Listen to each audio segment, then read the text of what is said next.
Excavation and Young Adult Literature. My name is Professor Stay, and I'm going to take you on a journey into young adult literature that we've discovered deep beneath the Earth's surface. You make it sound like you've been doing all the digging yourself. Ah, Dr. Evans. I'd like to introduce you to Dr. Evans, who's leading our excavation underground. How's the digging going, Doctor? Couldn't be better. We've managed to dig up 10 titles already so far. 10 titles? Really? So far, we had to stop drilling. We hit a bookmark and it broke the drill. I see. Sounds quite technical. Whatever. Dr. Evans, perhaps you could tell us a little bit about what you've uncovered so far. Certainly, and feel free to jump in if you need to. I would, but I get my lab coat dirty. It's just a little lab humor. Indeed. We don't get much lab humor down here in the mine. Right. Well, let's start at the first layer. It didn't take us very long before we broke ground and discovered our first title. I'm waiting with bated breath. Well, maybe try a tic-tac. Anyway, the first title we discovered was Monster by Walter D. Meyer. A 16-year-old boy is on trial for murder during a robbery. He tries to make sense of it by writing the courtroom drama as a screenplay as it unfolds. How involved was he during the crime? Is he actually a good person? Or is he what the prosecution refers to him as? A monster. Well, which is he? You'll have to read to find out. Such a book tease. So tell me, Doctor, what else did you find when you dug deeper? Well, beneath the first layer, we found this creepy second layer in the form of Beautiful Creatures by Cami Garcia and Margaret Stoll. Oh, wait. I know this one. Ethan and Lena are fighting dark forces in the south. How did you know that? I saw the movie. Professor Stay, I'm surprised at you. You know that 86.7% of the time, The book is much better. Right. But you're on the right track. Ethan meets Lena, who's a caster. She has supernatural powers. She's about to turn 16 and may be claimed either by the light or the dark. What'll happen next? You'll have to read to find out. Or see the movie. Hey, what'd I tell you? Sorry. Well, beneath that layer, we found this other interesting layer, Cinder by Marissa Meyer. Do you like dystopian stories? Do I? I don't know. I mean, do you? I mean, that's why I asked. Hang on.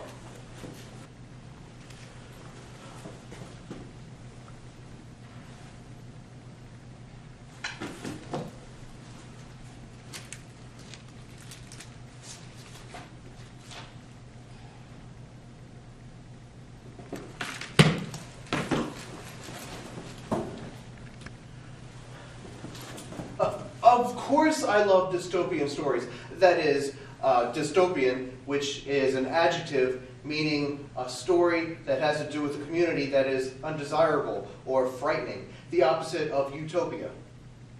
Did you just look that up? No! Yes. As I was saying, this story takes place in a futuristic Neo-Beijing. There are androids, plagues, and a cyborg Blade Runner. Director's cut? Sure, why not? Sweet. Moving on. We had to take a break for a little while. This next layer that we had coming up was really difficult to get through. Why was that? Well, there was a book there that was really difficult to get through, Pyongyang by Guy Delisle. His graphic novel is about the difficulties of living and working in North Korea. It was a very mysterious layer, and we felt like somebody was watching us the whole time we dug. I've heard of Pyongyang. The cartoonist had a Korean guy with them almost the whole time he was there. He was restricted from going to a lot of places while he was in North Korea. Precisely. Well, we couldn't wait to dig past that layer. Great story, but difficult layer. Moving on. So what happened next? Under that, we found a new layer with a new book, Tales of a Madman Underground, an historical romance, 1973, by John Barnes. Usually he writes science fiction, but this time he wrote a story about a teenage boy. What's the Madman Underground? The Madman Underground is a therapy group that Carl goes to at his high school. He has a troubled life, but he's determined to be as normal as he can be, even though the rest of his life tries to drag him back down. Wow, that's 6 layers so far. That's pretty deep. That's my job. Which, by the way, I mean, maybe next time you could dig, and I could be in the lab. Who, me? I don't think so. Sure. You know, this actually kind of reminds me of those 2 diamond guys that you hear on commercials. You know, like the one where, you know, the one brother gets to stay in Washington, D.C., meanwhile the other brother is sweating away down in the actual mines in Africa. I mean, does that seem fair to you? Hey, I'm afraid of depths. And widths. Whatever. We moved on to the next layer, and that's where we found the book Playground by 50 Cent. Who wrote it? 50 Cent. I didn't ask you how much it cost. I asked who wrote it. Okay, you know, before this turns into an Abbott and Costello routine, let me save you the trouble. It was written by 50 Cent, the rapper. Oh, that 50 Cent. Do you even know who he is? I'm down. Right.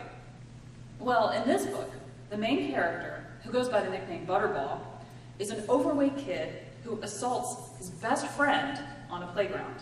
Now he's forced to go to a counselor several times a week to work through his issues. Strangely enough, he's become popular at school because of what he did, and now his new friends want him to attack somebody else.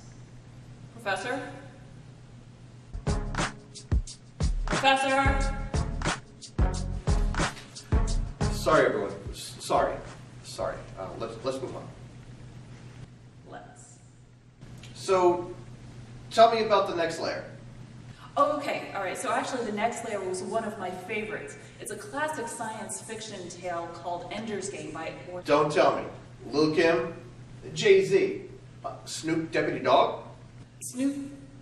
look, just let me do my job, okay? It's by Orson Scott Card. It's about a boy who's recruited to join Earth's military force to fight back against the aliens who almost destroyed the planet. They put him through a bunch of war games pitted against other boys of his same skill and intelligence so that they infight with each other. Meanwhile, the true objective of the war games remains hidden from him. But can he figure it out on his own before it's too late? That sounds exciting. I hear they're making a movie. Watch it. Sorry. Moving down. The next layer that we saw was this great spy thriller that took place in 19th century London. It's called Wracked by Jennifer Bradbury. It's about a girl named Agnes who meets a strange antiques collector. He happens to possess a dark secret in one of his antique acquisitions. There's a lot of action in this one. I can't wait to read that one. Well, oh no! What is it, Dr. Evans? What's wrong? Whoa. Bookworm! Wow, those things are huge. Is there anything I can do?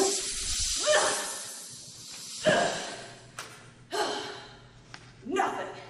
It's just a hazard of the job. Wow. We have squirrels here.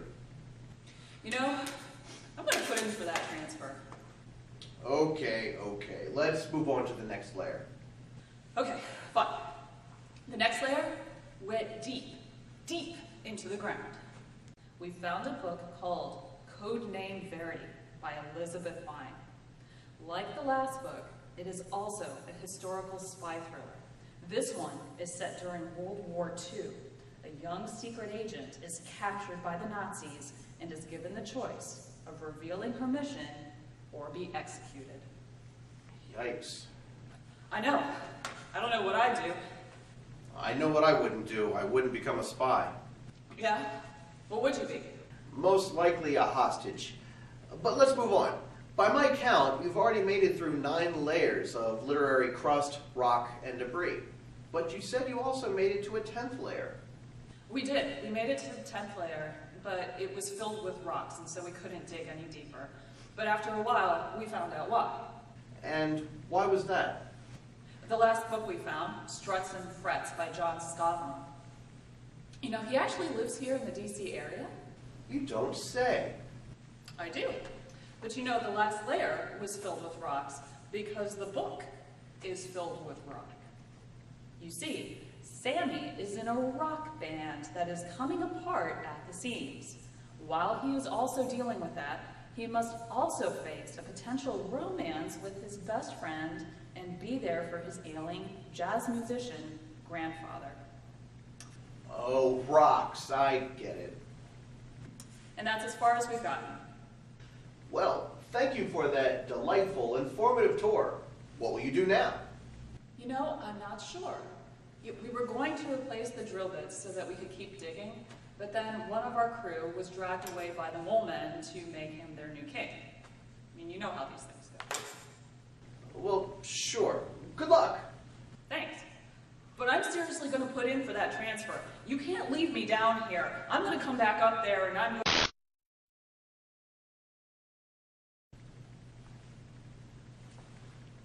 And there you have it, a literary tour of our Earth's crust. I'm Professor Stay. Don't forget to dig into reading. Thanks for watching.